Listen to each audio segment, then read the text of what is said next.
The first school bell hadn't even finished ringing when the rumors began. The new teacher's here. He's weird. Bet he won't last a week. By lunch, the entire 8th grade already believed they had him figured out and planned to test him the moment he stepped into their classroom. But Mr. Elias Gray walked in with a calm so steady it made the troublemakers pause. He wasn't old, maybe early 30s, with the kind of tired eyes that hinted at chapters of life no one had read yet. His clothes were simple. His voice was gentle. And behind him, rolling quietly in a blue wheelchair, was his 10-year-old daughter, Rowan. No one expected that. Some students exchanged smirks. A few whispered, but Mr. Gray didn't flinch. He positioned Rowan near the window, her favorite spot, and began writing his name on the board. He didn't see the first spitball launched at him. He did hear the snickers, and for a moment, just a split second, Rowan's cheerful expression dimmed. She was used to people underestimating her father. Underestimating her? She'd spent most of her childhood listening to strangers make ignorant remarks about her wheelchair. But school bullies? Those were her specialty. She knew exactly what was coming. The boy who'd thrown the spitball leaned back cockily, expecting anger.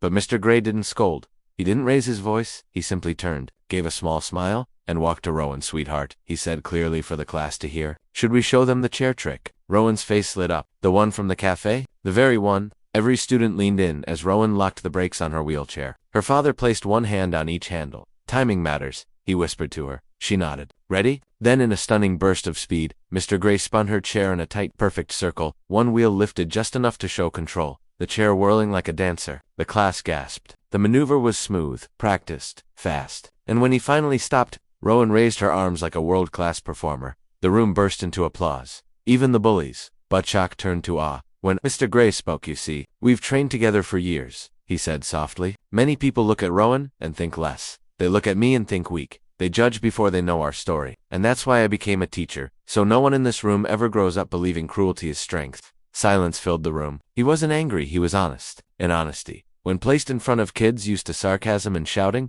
hit harder than any punishment. Then he told them a story one they weren't expecting.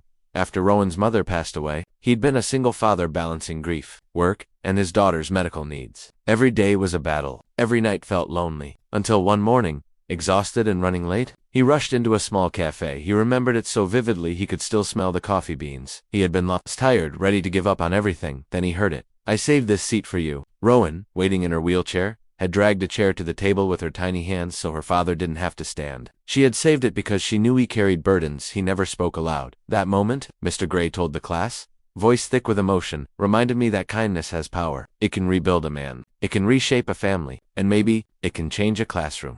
The room stayed completely still, but the bullies, the ones who had planned to break him, shifted uncomfortably. Not from guilt, from recognition. They thought they knew everything about strength. But this man, quiet, gentle, steady, was the strongest person they had ever met. The ringleader stood up first. "Mr. Gray?" His voice cracked. "I'm sorry. I shouldn't have." Mr. Gray held up a hand. "Thank you. I forgive you. But I'd like you to do something for me instead." "Anything," the boy muttered. "Sit with Rohan at lunch. Not because she needs help. Because you need to know what real courage looks like."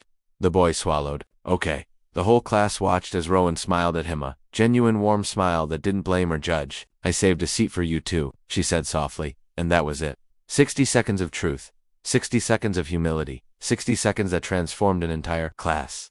As weeks passed, the bullies became protectors. The shy kids became confident. Rowan became everyone's little sister. And Mr. Gray, he became the kind of teacher people remember for the rest of their lives. On the last day of school, the ringleader, now her closest friend, pushed Rowan's wheelchair to the door as she waved goodbye to the class. "Hey, Rowan," he said, "I saved this seat for you. For next year." She grinned. "Then I guess I'll be back."